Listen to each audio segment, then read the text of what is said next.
Wait, did he not get in?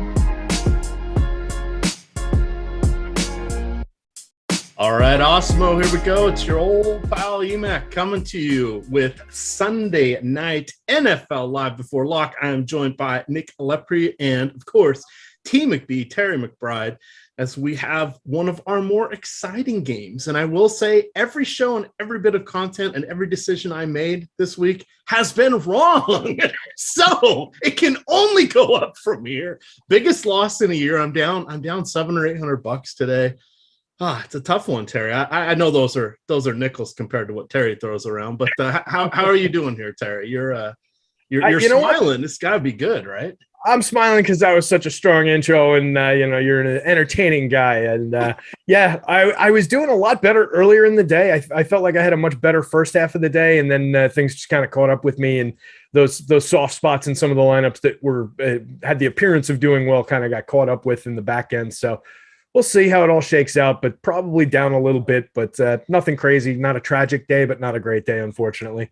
I was just telling you guys behind the scenes, the lineup that Alex and I built on the Lineup Builder show the other day. I threw into a bunch of tournaments and it cashed them all. So make sure you guys are checking that out. It'll probably be Eric and Alex back this week, or maybe it's Josh and Alex. I'm not sure how it goes, but make sure to check out those Lineup Builder shows. We do a good job on them, and we're going to be doing that here.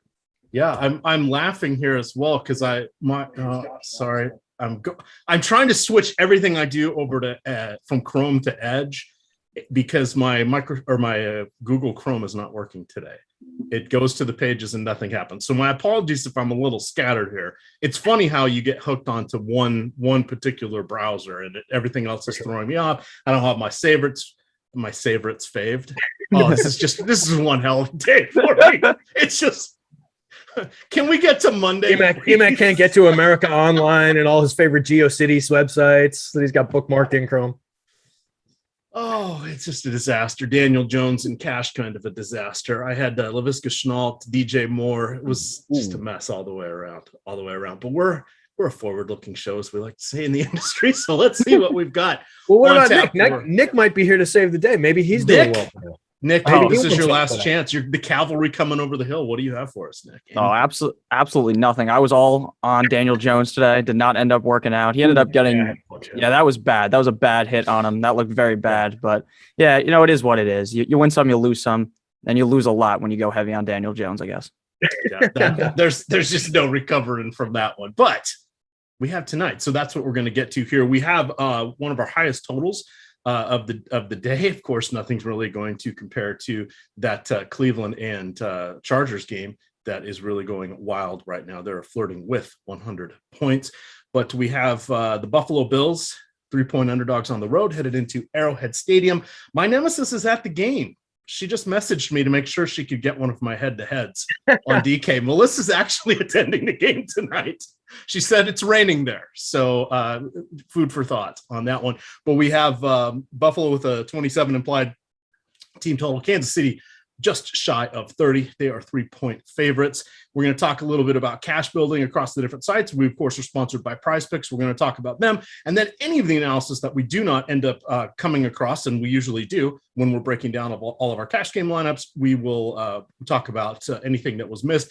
And then we will go into some PrizePicks for tonight, since they are the sponsor of the show. Most important thing you need to know about them, use the promo code Awesemo. When you make your first deposit, they will match you up to $100. That also gets us a little hat tip from them saying that we kind of directed you over that way. That money comes out of your account first when you enter into the contest. We'll see producer Tyler put some up there later today. I believe the lineups we built last Sunday all did quite well when we said set our various rules. I've got some new rules for us tonight when we get to Yahoo, but we're going to jump in on this one. Terry, do you want to take us over to the blue site? Do a little looking here at Fanduel first. Right. Now, again, we're going to kind of build sort of a main lineup. Now, tonight, this is a great night for anything because there are so many top-end players. We have Tyreek Hill, who has 2 games with 185 or more receiving yards. He also has 2 games with single-digit fantasy points. You've got Travis Kelce in the mix. He has, 3 games where he has at least a touchdown or 100 yards. One of those he had 2. He had a dud last week. We've also seen Josh Allen. People are a little mad, little miffed with some of his production. It's eerily similar to what he did last year. He's on pace, if we were on a 16-game season, for 500 rushing yards. He's going to fall about 4 rushing touchdowns short, but he's still rushing for about 30 yards a game. We also want to remember that Stephon Diggs, who led the league in targets, receptions, and yardage last year, having a little bit of a down year. But guess what? The Buffalo defense is phenomenal. Number 1 against the pass for DVOA, number 2 against the run. And they have 2 shutouts already this season. So they haven't really had to put their foot on the gas. Terry, take us away. Lead us through. We've got like 4 really good options there. Oh, and then the wizard, Patrick Mahomes. He's going to be working his magic, but it is a tough matchup for him. Yeah, a little bit. And, that's something that with a player of Mahomes' caliber in this kind of an offense, I don't sweat the defense as much. I mean, especially in a 1-game spot, right? Where else are we going to go? So I think it's obvious that you need a tremendous amount of both of these quarterbacks in your life tonight. It's just a matter of where you put them in terms of the multiplier spots, the flex spots, and how much you're getting to them relative to where the field is going to be in each one of those. So that's where I always pull up the old Showdown and single game plays tool here and start looking through some of those leverage columns and looking through where the guys are going to be the most optimal plays. Are we building a cash lineup for Fanduel or a tournament lineup for Fanduel? Let's this is kind of a main slate, and because it's going to be dependent upon our quarterbacks and it's a high scoring game, I think we should do sort of the think of it like a 3 max or what you would be okay putting in your cash lineups, because you really can choose amongst those 4 superstars at the top. And I think we're splitting hairs at that point, but I'm letting you split those hairs. Ooh. I love it. If I wasn't so tired, I'm sure there's a good joke there. Moving got a haircut today. Oh, there you go. I'm sure it looks good, but I don't have you on screen right now. I'm looking at the numbers here.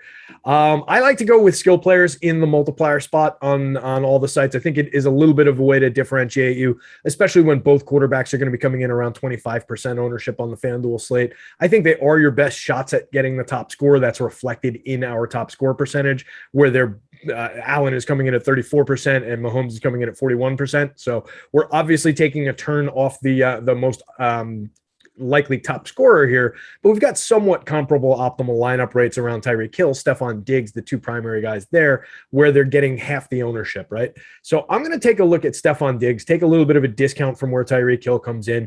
I think it's a good spot. It's maybe somebody, like you said, that the public is maybe fading in their confidence a little bit on him, getting to some of the other receivers and spreading out ownership where he should be getting a little bit more. He's got a little bit of positive leverage on the slate. So let's take a shot with that. It gets us a little bit different right out of the gate in our 3-man. All right, Nick, I'm going to let you go next here. You've got the quarterbacks. You've got the Kansas City pass catchers. You're looking good here. Should be an easy/difficult choice. Can we go wrong? Probably not, but who are you landing on? All right. So looking at this realistically, obviously I want to take Josh Gordon, but that's not where we're going to be taking it here today. Even though I love Josh Gordon tonight, I feel like there's going to be just a big game coming out of him. Realistically, I doubt that's going to actually happen. So we do have Stephon Diggs on the team. So I would probably want to go ahead and lean and get Zach Moss onto our team. I really like Zach Moss in this game. Even if this is going to be potentially a pass-heavy game, Zach Moss does catch passes out of the backfield, and I think he's going to potentially have a huge week up against the Kansas City Chiefs defense. I like Zach Moss a ton. And I don't know how many people are going to have Diggs and Moss in the same lineup. So that'll be my lean.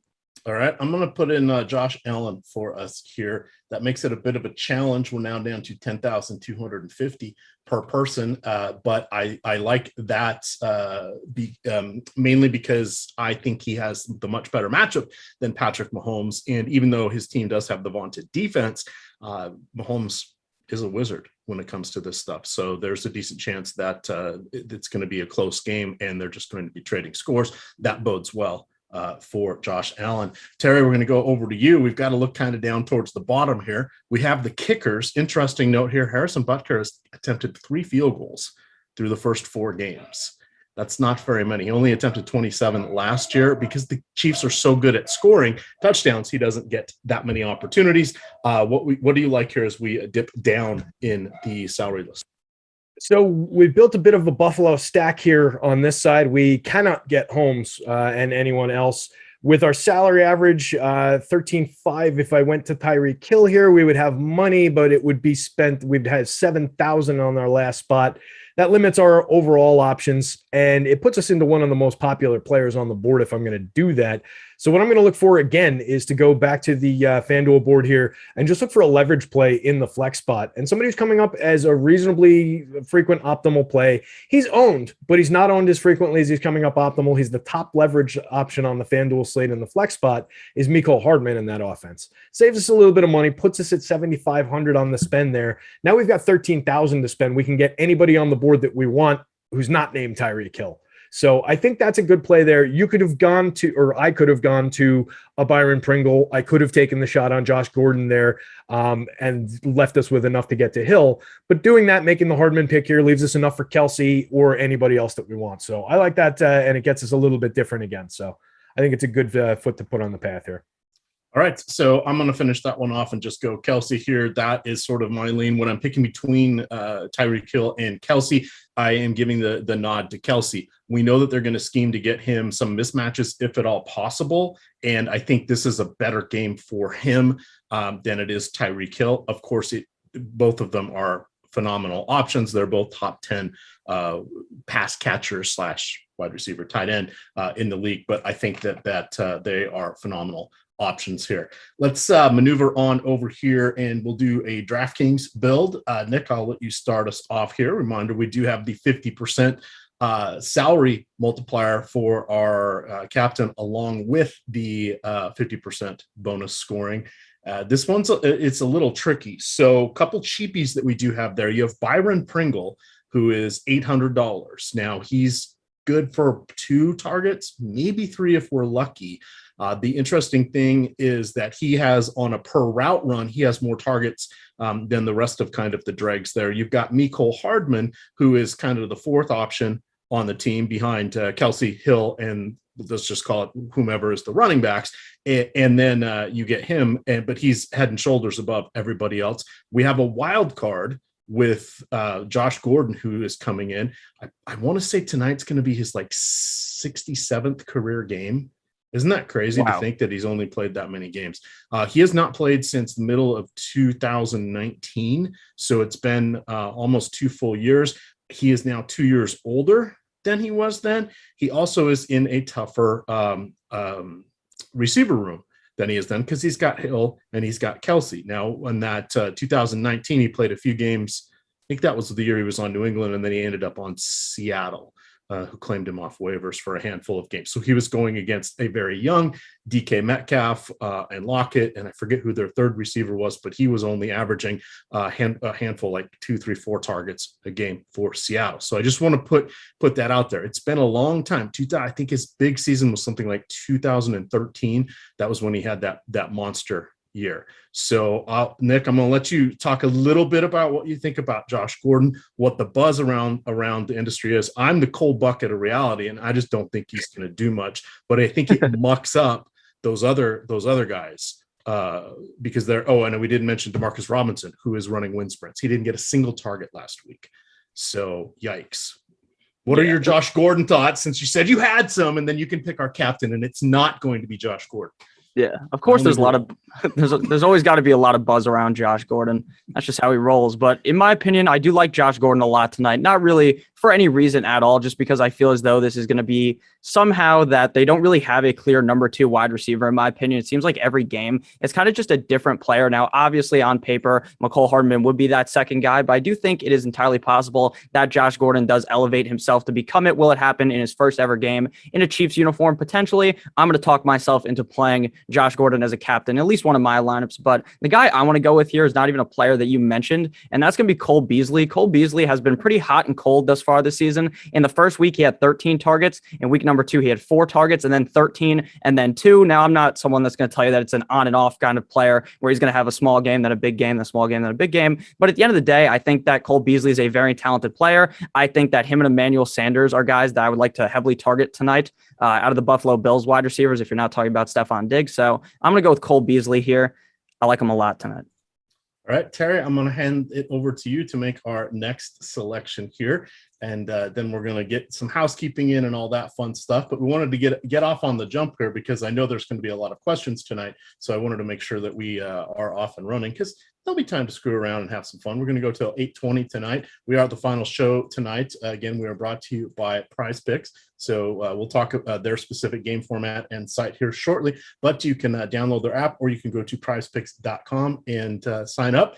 Utilize the promo code Awesemo when you make your first deposit. They will put in $100, matching you up to your first $100. That money comes out first when you enter contests. So it gives you some time to get the lay of the land. They do have single game contests. They also have first half, second half wagers. Basically what you're doing is you're putting together a parlay card of 2, 3, 4, or 5 different questions. Of course, the choices are a little bit smaller on the primetime games, but you can go across. I believe on Saturday they had 19 different sports or types of games, first half, second half, etc., that you could play. Lots of choices over there. You can do cross sport bets. Only limitation is you can pick a player just once per card.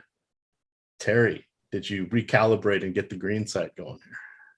Yes, sir. Cole Beasley, just in case. Yep. No, I've got it. I'm sitting here ready to go. I was actually pulling up my groups article. It was for the Showdown slate that came out in the late afternoon. If people didn't catch it, just been up a few hours now.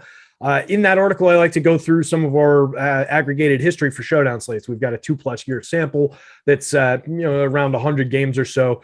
In that sample, we only had 4 games that were total either 56.5 or 57. This game was 56.5 when I wrote the article, and it was a 2.5 point spread. Only one of those 4 games was totaled, was a spread 3 or less. So that was pretty meaningless. I stretched the sample to 52.5 to 57, gave us 14 games to work with. Within that, we had 5 running back captains, 6 pass catcher captains, quarterbacks as captain only 3 times. But in those 14 winning lineups, no quarterback, only one had no quarterback whatsoever. So the long way around to that is I want to take a quarterback in the flex spot here. And I think it makes sense to go to just Josh Allen here. It's just, the easy play off the top. You're paying a little bit more, but it's the better matchup. It's kind of the obvious correlation play, but I think it makes sense. And if we want to go the double QB route, I'd be all in favor of that here as well. All right. I agree with the double QB route. However, I'm going to do a little bit of a swerve here. So let's see. Sorry, I got to get this up. We ended up with playing the Bills backup QB behind Josh Allen. No, but that did seem to work. Scary enough. So we got Josh Allen and Beasley. I'm going to go with Darrell Williams. So here's the interesting thing here. We need some discounts. This is the first time I've ranked the entire player pool that I put both defenses in the bottom tier. They almost always get in the middle tier. I can't do it. 1, these teams are going to score, and 2, both Mahomes and Allen do not get sacked very often, and they do a pretty good job with regards to interceptions, considering their passing volumes. They're both of them, I think, we're still under 2% for their interception rates. So there's just not a lot to see there. We're looking for a scoop and score, a pick 6. That'll get them there. They're not priced like that. They're not egregiously priced, but it's kind of hard. I don't really want to go with either kicker in a shootout like this is shaping up to be, and that's what we're sort of playing for. Again, these guys don't take very many field goal attempts just because their teams are scoring. Now, I'm blanking on his name. Is it Bass? Whomever the kicker is? Tyler Bass. Yeah, Tyler Bass has 11 field goal attempts on the year, so he gets some. But again, as I mentioned, Butker has 3 on the whole year. He had 27 last year. I think it was 34 the year before in 16 games and 27 the year before that. Crushes the extra points. He's getting like 50 a year, but he's not there with the field goal. So that just sort of has me concerned. The other thing that we have, because of course we're doing some analysis here, Clyde Edwards-Helaire has seen his snap share go down 4 consecutive weeks. Darrell Williams has seen his go up 4 consecutive weeks. The last 2 weeks, we've seen the workload a little bit closer. We're looking at between 14 and 17 carries for Clyde Edwards-Helaire, and he's gotten 2 nice games in his last 2 because he had receiving touchdowns in each of those games. He doesn't have a rushing touchdown. Williams has 2 rushing touchdowns. So I don't want to play them in the same lineup, but I am leaning towards Williams here because Josh Gordon is active and it makes me nervous. I could go Pringle, but that's an extreme one that I wouldn't want to wish upon anybody, though I will probably be doing that in my cash lineups. But I think I'm going to go with Williams here for those reasons above. This also gives us the ability to still get 2 of Kelsey, Hill, Diggs, or Mahomes, and then make one other decision here. So this gives us some flexibility.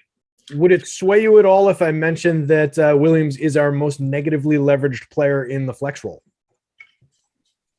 Explain to the crowd what the negative leverage player is, or what Sure. that the leverage tool is, because you can get that $4.95 a week, the Awesemo Express package. You get all 3 of the primetime games, all of our premium content for that, the showdown projections, the leverage scores, the top stacks, and the player ownership.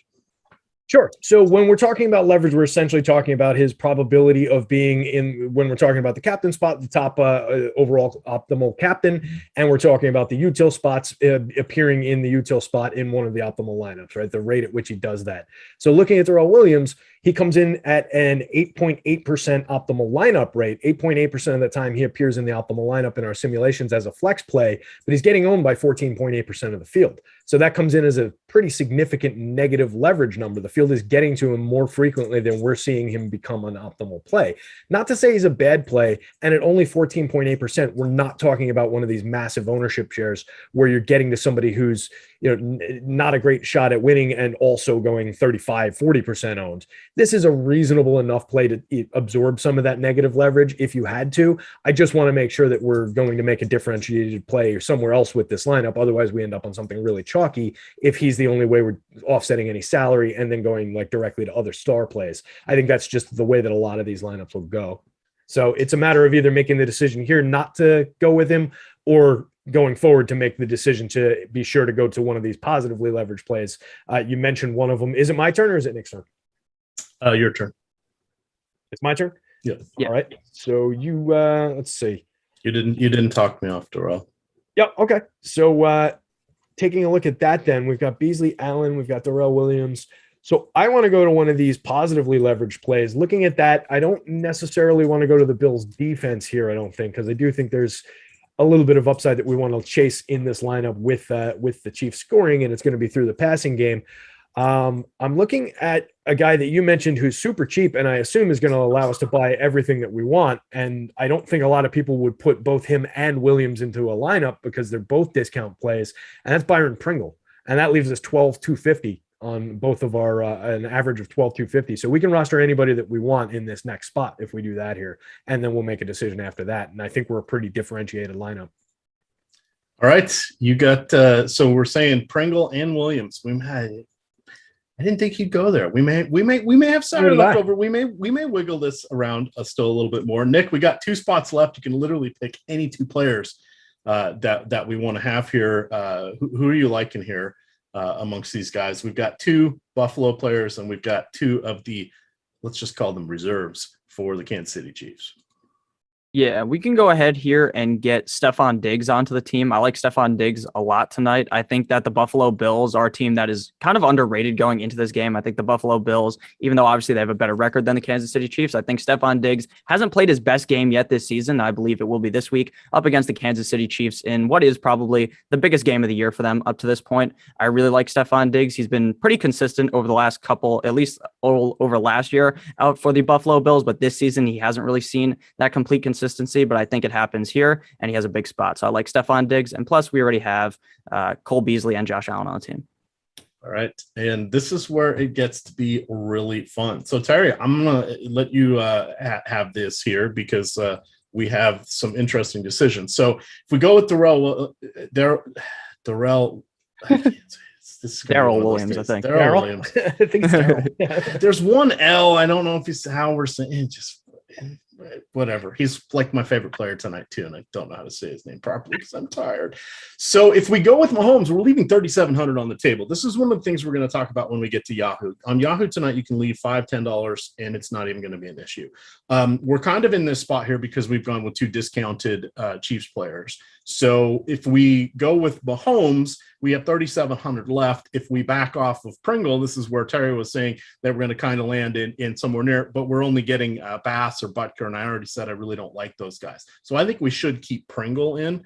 I think the guy I would like, Terry, is probably Travis Kelce. But then we got 6,500 on the table. At that point, you got to take Williams out. But then, wait for it, we're a little bit stuck because we have 10,100. We can't get to Tyreek Hill, who's 10,400. And then we'd still be leaving $3,000 on the table because it's Clyde Edwards-Helaire. And I really don't want him. So we could probably play around with this one just a little bit, maybe moving in somebody else into the captain spot, getting us a little bit different wiggle room from that standpoint. But you can see there are a lot of ways to go tonight.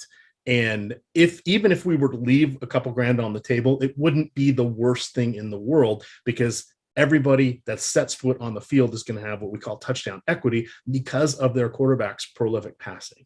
So it's going to be interesting. How would you wrap this one up? Would you back us out of either Pringle or Williams? Do you like Kelce? Would you go with Mahomes, or would you leave money on the table?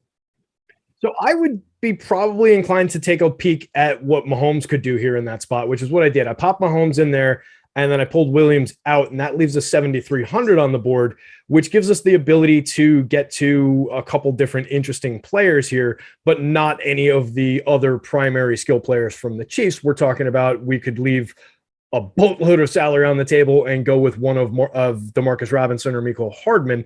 I think an interesting way to take this lineup would be to leave it as a Mahomes Pringle and build it out as a 4-2 Buffalo stack by putting Emmanuel Sanders in here and just roster the hell out of the Buffalo passing game and just put Pringle and Mahomes together and hope for a touchdown and some passing yards out of that correlation, and not much else goes off from the Kansas City passing game. I think that's an interesting build. It leaves 300 on the table. It gets us to a reasonable projection. It's very, very Buffalo heavy, but this is certainly a lineup that could win. And you see the splits between the Buffalo running game. It makes it a little bit unpredictable. It makes it a little bit low ceiling anyway. So I don't really mind putting this much weight into the Buffalo passing game without rostering any of their rushing attack here. I think you can get away with it. All right, let's continue on. A couple things. One, let's hit that like button. We've got almost 1,200 people watching, 100 likes. Let's get up to 250 likes, and I'll drop in some $1 head-to-heads over there on DraftKings. I will be playing Darrell Williams and Pringle in my cash lineup, but if you guys want to get in on team free money, there have been some bad days recently, so I'm liking team free money. Although last Sunday, to be fair, everything we touched turned to gold, so that was a good one. Tyler almost won the Yahoo tournament with the lineup that we built on the show, and only one of you out there put it in with him. For shame. Obscene. No faith.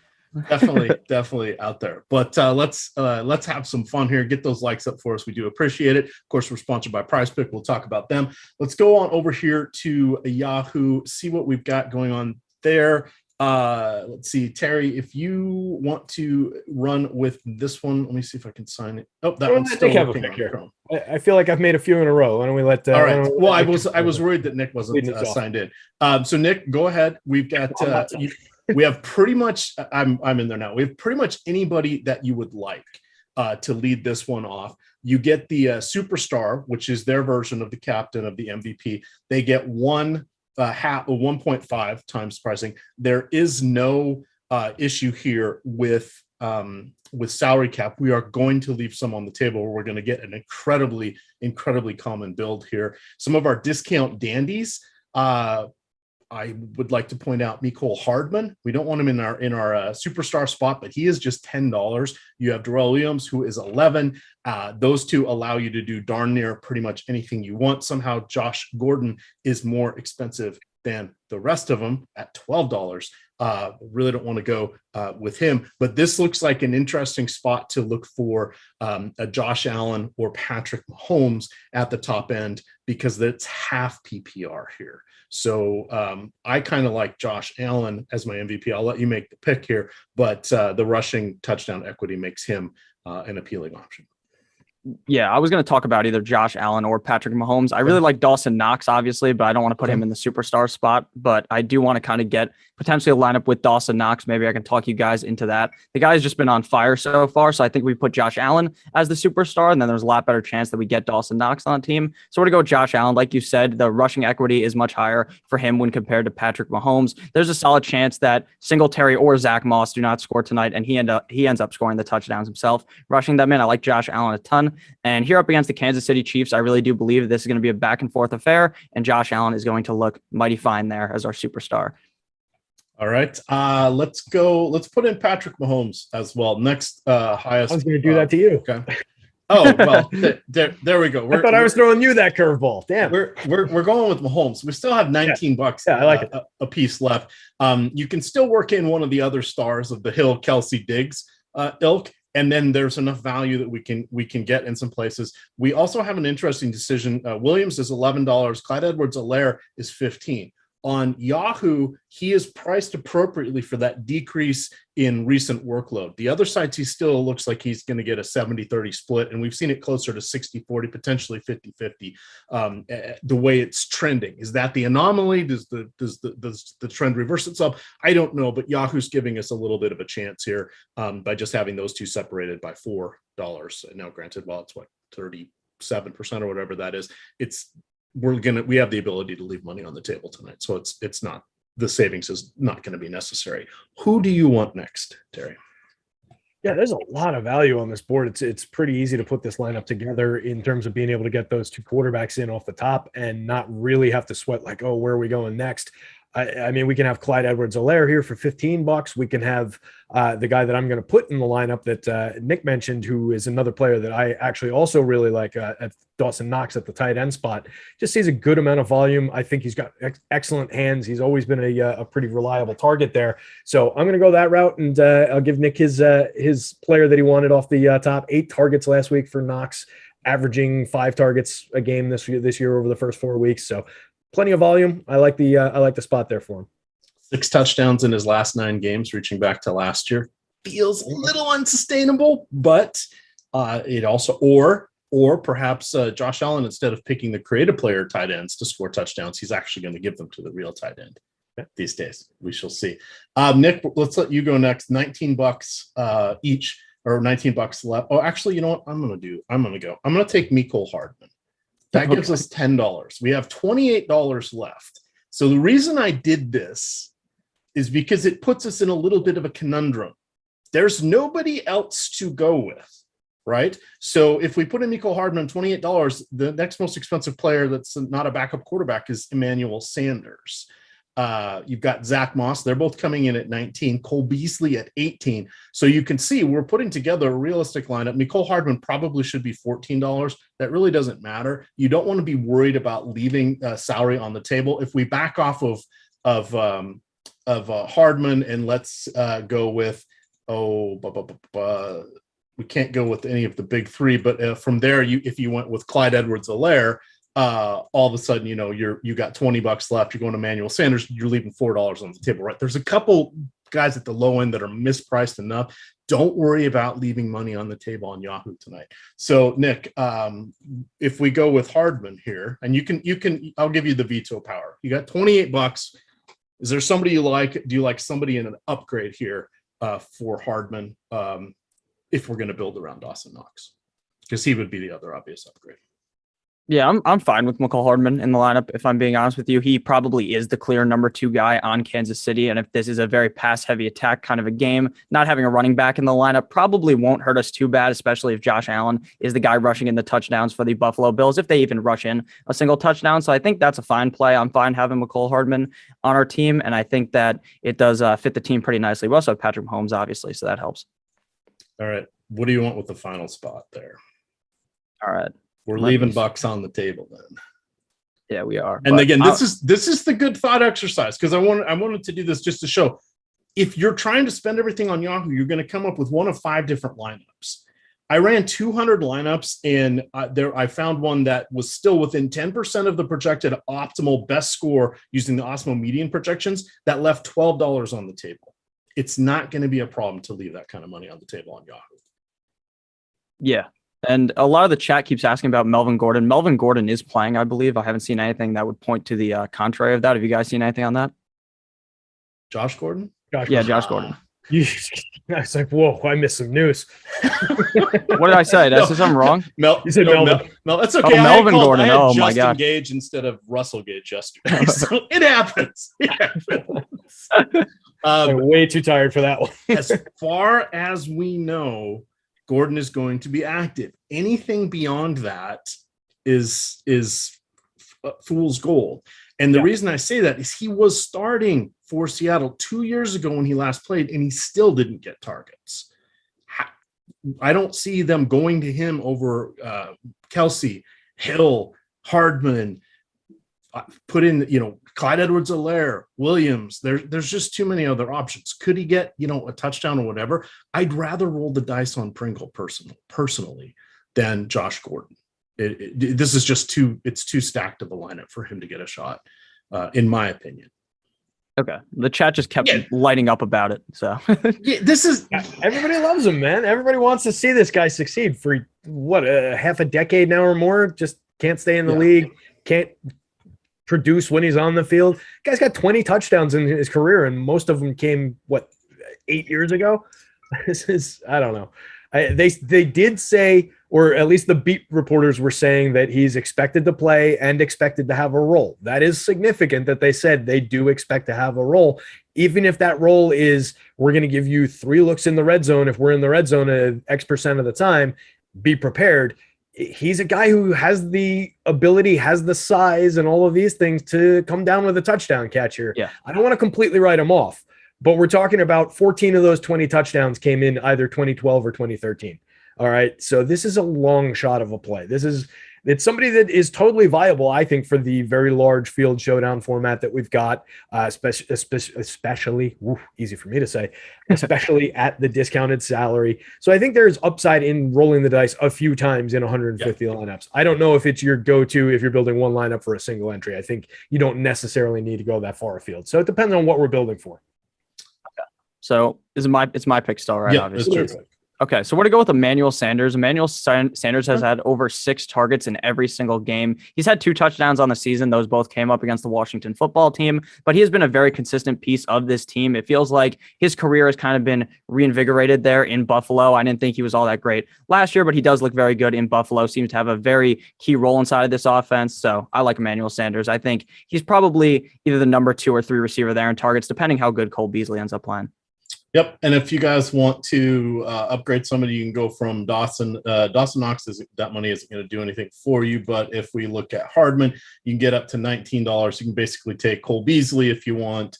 You go with Singletary. You go with any of the running backs. So lots of choices built off of that one. This is just sort of playing for Hardman getting the touchdown and creating a unique enough lineup that most people are not going to leave $9 on the table in this opinion. All right, let's should be more willing to, though. That's something that escapes a lot of people. Is that's one very easy way to get different in a lot of these things. And we're not saying go wild and just deliberately leave a ton of money and sacrifice quality for just the sake of leaving money on the table. But if you get to a quality construction that does leave salary on the table, that's in a lot of ways to your benefit when it comes to building unique lineups, especially in this format.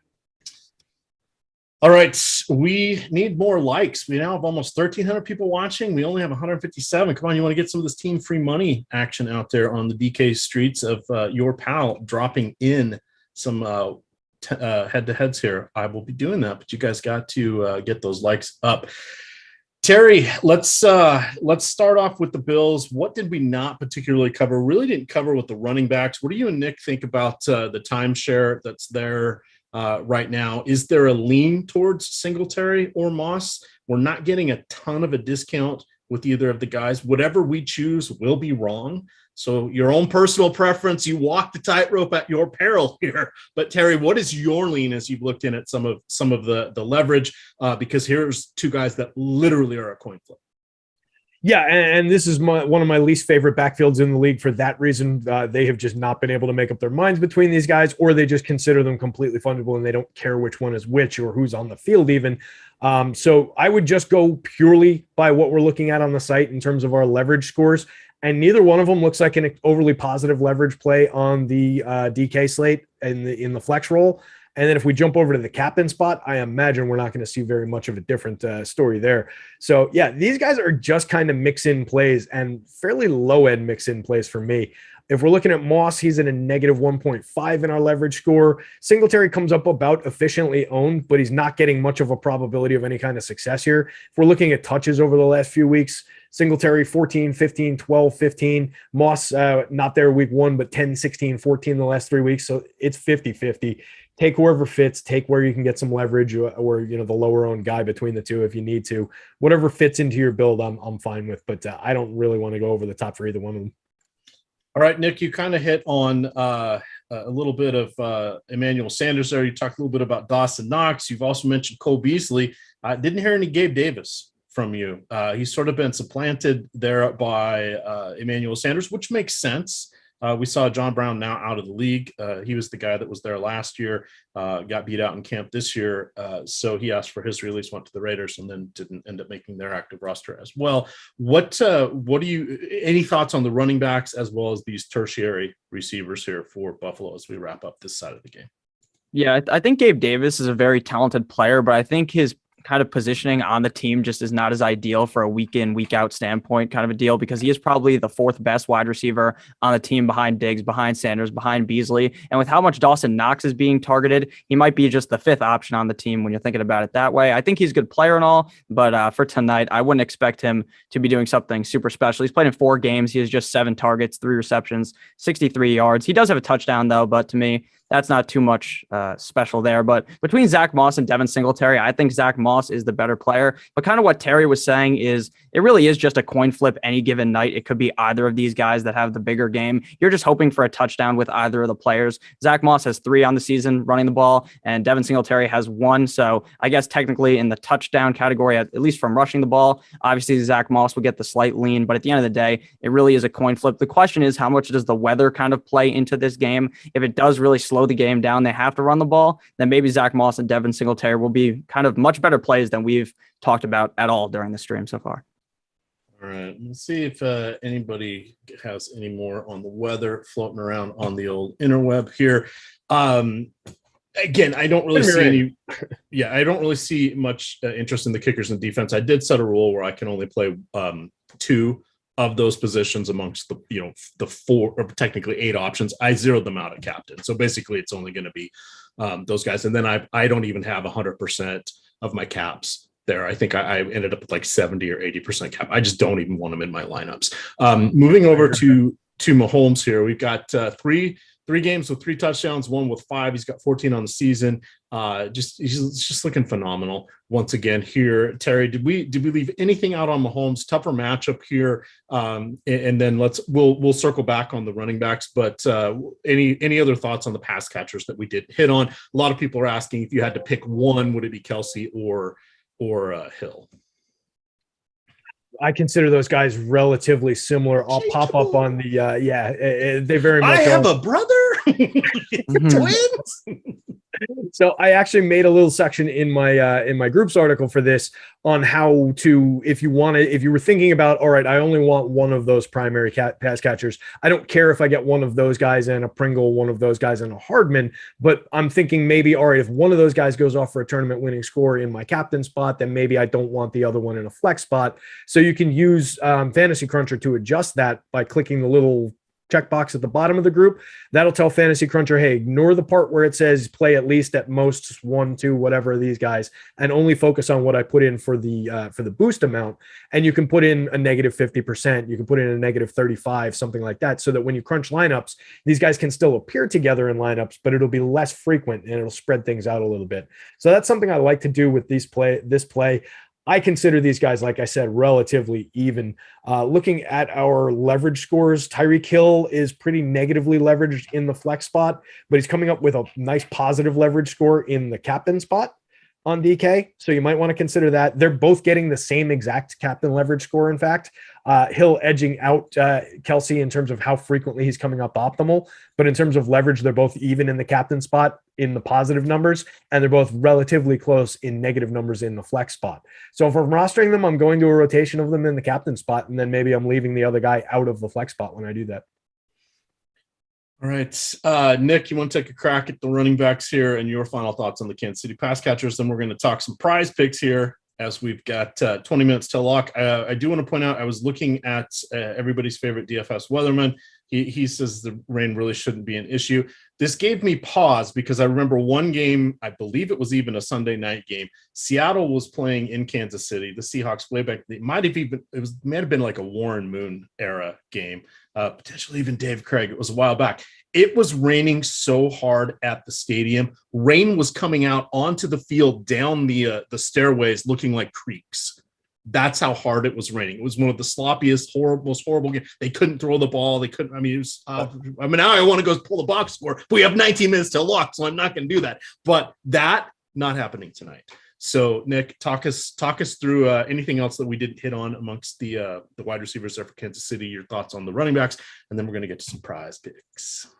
Okay, so with the running backs, again, I'm not someone who's very confident in Clyde Edwards-Helaire from a week in, week out standpoint, but he did seem to kind of revive himself from what was a kind of bad start to the season. So I think Clyde Edwards-Helaire is a very interesting play in this game, in this matchup. I do think that I don't have a bunch of him in my lineups, but I would be kind of interested in playing him. When it comes to the other wide receivers outside of Hardman, outside of Demarcus Robinson, Byron Pringle as a cheap play is pretty interesting. He does have more targets than Byron Pringle. He has 7 catches. He has 1 touchdown. You're obviously hoping for the touchdown when you play Byron Pringle. But again, this is going to be a higher scoring matchup. And like you said, the rain isn't really going to be a super big effect in this one. I don't know if you guys remember the game with the Carolina Panthers where it was basically like a river in the stands and it was going down. That was back when Cam Newton was on the Panthers. So that was a pretty long time ago. But yeah, I like Byron Pringle a decent amount. But outside of them, to me, there's not too many names to mention. Obviously, they still have Blake Bell there, who's probably just going to inevitably score a touchdown because I brought him up.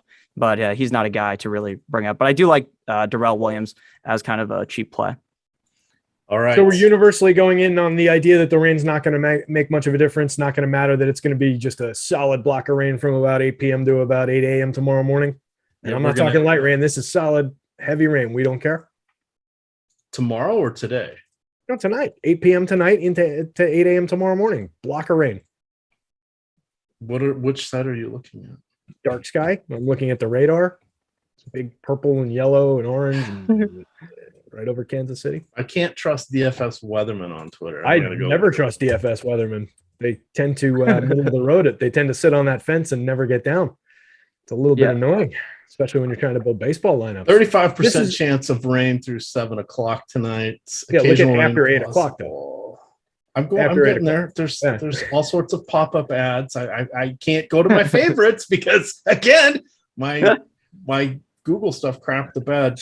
So what I do like about the situation is it's only like 7-8 mile an hour winds. So it's not one of these crazy Midwestern windstorms or anything like that. We're not going to see a tornado sweep half the stadium away. So I'm not really worried about that. I don't think it impacts the passing game as much as a really windy kind of a storm would. It's really more the wind that I get concerned with in these kinds of situations. These guys have all, for the most part, played football in the rain before. This is football weather. It'll be a fun game. Maybe it keeps it a little bit less airborne, a little bit lower scoring and ground focused. But I don't think we go way out of our way to get to these negatively leveraged running backs for any real reason here, just based on the weather. I think we're going to have 2 hours before it becomes an issue. I'm willing to roll the dice on this one. I like it. All right. Let's get over, over here and over here. Let me get to my run sheet. If you guys, I sent you a link to the run sheet. This is where we have some of the prize picks bet. So let's talk over unders. If you scroll down just a little bit, you can see the first number on the left is PrizePicks number. The second one is the Awesemo projections. So I do want to mention our partner PrizePicks is offering daily prop-based contests. They want to help you guys get started with a deposit bonus. You're not going to worry about sharks, no optimizers, no mass multi-entry. It's you against their questions, and they have a lot of them. You just put together a card of 2, 3, 4, or 5 questions. You choose over or under. They have all sorts of statistical categories. They have fantasy points, a variety of ways to go. They have first half, second half bets. The only rule they have is you can't put the same player in the card twice. So like you couldn't pick Patrick Mahomes fantasy points and Patrick Mahomes over on passing. You can only do one, but you could pick everybody on Kansas City if you wanted to. You just only pick one player once. So if you correctly pick a 5-player lineup, you can get up to 10x your entry fee back. Again, they had like 17 different sports up yesterday. Today, of course, we're focusing on football. But the key thing is sign up with the promo code Awesemo, and they will give you a deposit bonus, match you up to your first $100. That comes out of your account first when you put your cards in. So passing yards here. So Josh Allen, and I pulled these 40 minutes before the show. These do move a little bit sometimes. Josh Allen, 305 passing yards. Awesemo has him at 293. How do you guys see this one? He's going against the literal worst defense in the league from a DVOA perspective, both passing and rushing. Yeah, and we're also talking about two teams that, by our game script adjusted pace numbers for this game, rank first overall in Kansas City with a 67 script, and then a Buffalo coming in the 9 spot. So we're talking about two top 10 pace when we adjust for game script pace for this game. I think it's a big time spot where everybody's going to be throwing the ball around. We see similar in our game script adjusted passing percentage as well.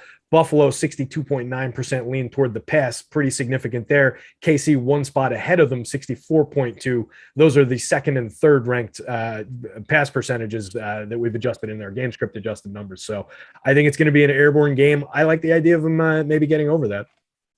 All right, Nick, how are you feeling about that one? And then same question over there on Mr. Pat Mahomes. His target is 302.5. Awesemo has him projected for 319. He is going against one of the best defenses in the league. Yeah, I love the Josh Allen over 305.5. I think that he's going to easily be able to hit that. Of course, obviously, the people in the chat who think it's going to be a torrential downpour, they can go ahead and bet the under then. That should be an easy one for them. But again, like we were kind of talking about, the rain shouldn't affect him too much as long as the wind isn't very heavy. I think Josh Allen is used to playing in this kind of a weather as, you know, he's the quarterback of the Buffalo Bills. He's kind of used to this. So I like Josh Allen here to go over 305 and then Patrick Mahomes as well. Again, we have kind of created our lineups to be more based on a pass-heavy game. So based upon that, you would think that both these quarterbacks would be able to hit the overs. I'm surprised that Patrick Mahomes' number is lower than Josh Allen's in this game. But with that said, I would be very happy taking both. All right, the rushing yards, kind of interesting here. I put a bunch of them up on our list here. There was only a couple that really stood out to me. One is the Josh Allen at 32.5 rushing yards. He is, Awesemo has him projected at 27.9. He's averaging about 29 per game this season. So I am kind of leaning towards the over on this one. You have Clyde Edwards-Helaire at 51. Awesemo has him at 56. I'd be okay with the under, although I don't know that that's completely actionable. I do want the over on Williams. They have him at 14.5. Awesemo has him at 27. How are you feeling about any of those running numbers? And I've also got Singletary and Moss listed on there as well. Those felt like pushes, but if you guys have any insight on those, we'll start with Nick and then go to Terry. Yeah, for Josh Allen this season has ran over 32.5 yards every single time, except for in week number, I believe, 3 up against the Washington football team. So he's gotten 41 yards, 35 yards, 44 yards, and then his down game was 9 yards. I expect him to be able to run the ball a decent amount in this game. He does it every single game. So that would be kind of my expectation there. And then when it comes to the other running back, Zach Moss is 36.5. But again, I do project him to be getting a majority of the carries when compared to Devin Singletary. Now I don't mean a majority of carries, meaning like 80% or 90% like Christian McCaffrey or something. But I do expect him to be touching the ball more than Devin Singletary, which would lean to him getting over the 36.5. So I like Zach Moss as well. All right, Terry, anything tweak your beak there on those rushing props? I think I'd probably choose if I can only use Josh Allen once, which is the rule on PrizePicks. I think I would prefer to take the over on the rushing yards rather than taking the over on the passing yards, rather than to dabble with the passing yards. I just think a couple scrambles, 1 or 2 design calls, and we're at that rushing number with Josh Allen. So I like that spot. I think that's where I would use Josh Allen. All right, let me get back to our list here. Receiving, there's only everything else was kind of pushes on the Awesemo projections and what PrizePicks was doing for the receptions, and Diggs and Kelsey and Hill. They were all kind of in that 80 to 90 range. Didn't feel like one of them's going to get there. Hell, maybe 2 of them are going to get there. I don't know which ones. That felt a little more uncertain. But we do have Cole Beasley, 52. Awesemo has him for 56 yards. That's somewhat intriguing. I also like Cole Beasley. I'd rather use him for the fantasy points. 12 fantasy points. This is full PPR. And Awesemo has him projected for 14.7. But you've got Mecole Hardman in there at PrizePicks at 30.5. We have him for just under 40 receiving yards.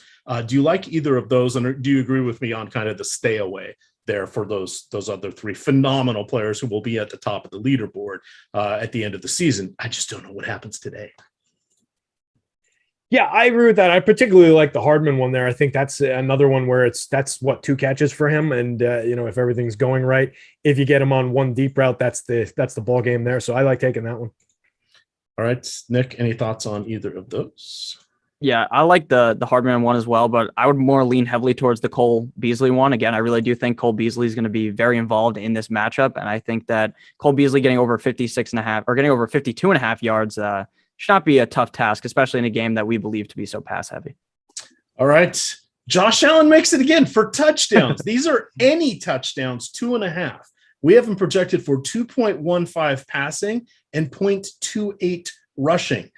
I kind of like him for the three any touchdowns, but I think I'd still rather take his rushing prop on this one. But the Josh Allen ones look pretty good to me. Do you guys land on that? And we can even throw in the Josh Allen 24 fantasy points versus Awesemo's 26 fantasy points. Which Josh Allen bet would you pick? Yeah, like you were saying, I'd probably want to lean with the rushing yards as well. If I'm being honest with you, I really do believe that he could easily eclipse 40 plus rushing yards and only has to get 32.5 to hit that over. But I do also like the fantasy points at 24. I feel like there's maybe a 26, 28 point game out of Josh Allen. And I think that, again, like we're talking about, this is going to be a very high scoring game. And if you expect him to run in a touchdown, then there's no way he wouldn't hit the 24 points, especially if they're throwing this much. Sounds like we have to make multiple cards to get in all of the Josh Allen love that's out there. Terry, I'm just uploading one more set of lineups here, but if you want to look at the fantasy points that I've got there with the PrizePicks on the left, Awesemo on the right, anything standing out to you that seems somewhat intriguing? Yeah, I mean, I think there's similar ones that we've talked about, and for similar reasons, we've got Beasley in that spot again, 12 fantasy points, 14.7 projected on our board. We've got Mecole Hardman there, 7.5, 8.5 on our board. So we've got them projected both for going over. We've talked about a number of the reasons why, because they're both involved in the passing game. Hardman being the clear-cut number 3, like Nick was saying earlier. Cole Beasley obviously having a tremendous role with targets and going over the middle and everything that he does in that offense. So I think there's definitely rationale for both of those guys to get over those fantasy point projections. They're not crazy. I think you could definitely get there with either quarterback. If you want to talk about weather, maybe that's where you talk a little bit about weather. And maybe it just takes a little bit of a shave, a little bit of a haircut. It's pretty close in terms of where we've got them projected and what the line is. So I just like taking something that I think is a little bit more attainable in the receiver yards and a little bit less of a question mark there. All right. Any standout to you there, Nick? And then we'll get some questions here. We got 7 minutes to go. I see a couple lining up in premium Slack that we'll get to next.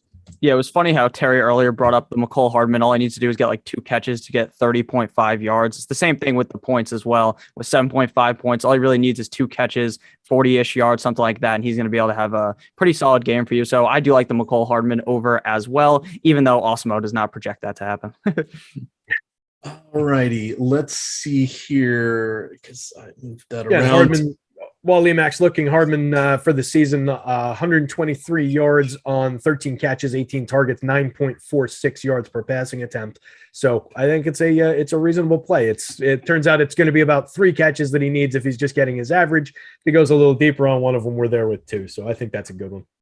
All right. A. Sobe in chat says the Belldozer, McKenzie, or Pringle. Well, McKenzie's going to return kicks. The Belldozer is going to block. And while he does have 3 catches, the Belldozer, that is, he has just 3 targets on the year. I see somebody's asking about, is it Fortson? I think he only played in weeks 3 and 4. I think he had 4 total targets, but he has 2 touchdowns, if I remember correctly. I don't know. These are creative players. This just shows you have upside when Patrick Mahomes is your quarterback. I'd still go with Pringle. We know he'll be returning kickoffs. I think he does kickoffs and Hardman does punts. But he at least is part of the game plan. So I would lean on Pringle for that one. Any good questions coming up there in chat? I'm going to hit upload my file. You're going to get that shot per game at least with Pringle, where the other guy might not even see the field. Yeah. And these are the good questions. This is what we're digging through all of these. I was surprised to see that the creative player tight ends baton has been passed from Buffalo last year to Kansas City this year. But I think Bell had 15 targets all of last year. So he former quarterback, if that counts for anything in college, but that's about it. Nick, what do you got for any of the scrub-a-dubs that are down there? Byron Pringle would probably be my lean as well out of all of those guys. I don't really think Isaiah McKenzie is super involved on the Bills. I don't really think he's a guy that you want to heavily rely on. I'd rather take the shot on Patrick Mahomes' receiver that just will randomly get into the game and just out of nowhere score a touchdown, and that's about it. That's all you need out of them. So I like Byron Pringle a lot. And then out of the other kind of scrubbish players, there's really not too much there, at least in my mind. All right, 4 minutes to go here. Best captain and single entry double up on DK. I would say Josh Allen. Yeah, in a cash game? Yep. Yeah, I would go with well, let me sort just in case here. Optimal lineup rate wise, it comes up with other players. We get skill players more frequently optimal in our captain role. But top lineup, top scorer percentage wise, I think it makes sense to just plug and play with the quarterbacks there. And you're also kind of following the field, a little bit more ownership on either quarterback in that spot. So I can get behind that decision. The most optimal play would be Tyreek Hill, according to our optimal lineup appearance rate. All right. Does any player terrify you in this game? For me, it's Josh Gordon.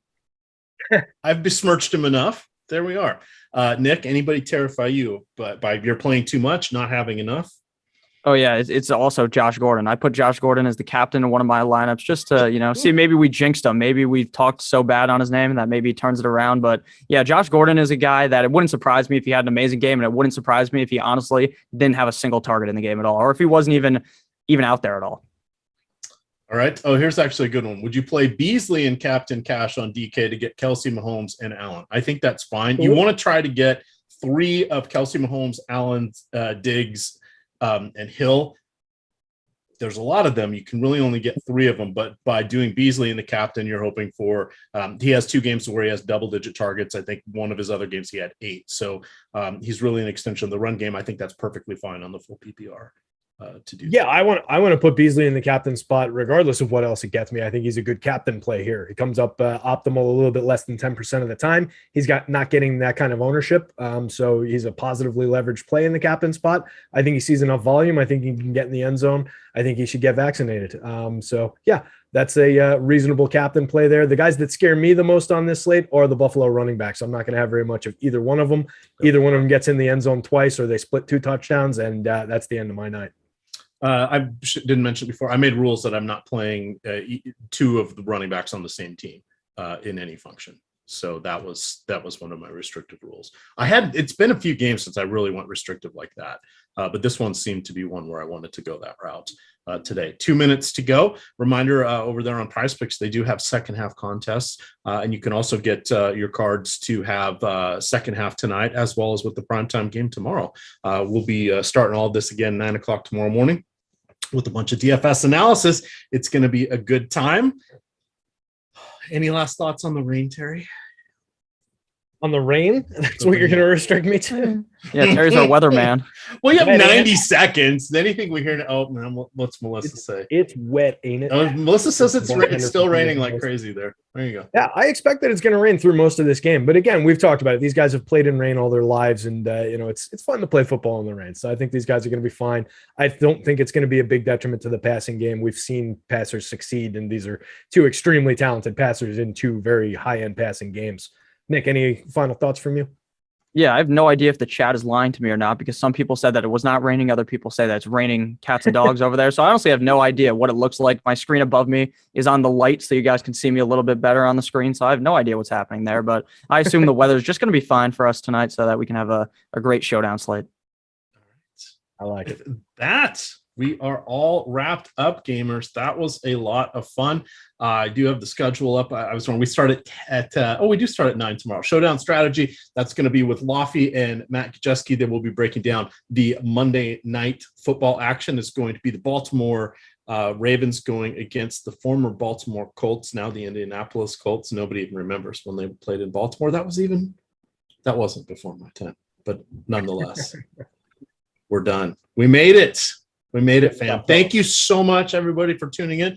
We really appreciate it. I am going to go have some dinner. I ate half of my Five Guys for lunch, so I could have some for after the show today. Nice. Gotta love those Cajun fries. Woohoo! As I write one of my 2 articles for tomorrow. Terry, what excitement do you have? Are you going to watch the game? I am. I'm going to watch the game. Well, we'll see how long I stay conscious. We're at the back end of like 36 hours, 40 hours, something like that, getting through all the lineups and everything last night. So we'll see how long I make it, but I'm going to try fire that game up and we'll see what's going on. I definitely need to get some food in me as well. All right, Nick, any excitement for you? No, not really. I was going to make a joke about how you had 2.5 guys left, but I wasn't sure if that was funny or not. So I decided not to say it in the moment. But yeah, thank you guys for checking out the stream. Make sure you hit the like on the way out. I'm excited to watch this game. Got to go to sleep afterwards because I got schoolwork to do because I'm still in college, but it is what it is. Let's keep on going. All right. Getting that shot in there at the end. Calling you an old man at the end. Telling you that you like dad jokes and that you're old and you don't understand what it's like to be a student anymore. Jeez. Yeah, jeez. EMAC hasn't been to school in years. He doesn't understand thousands of years. He doesn't understand young guys like us, Nick. Is it been epochs or millennia? It's been a while. With that, gamers, good luck.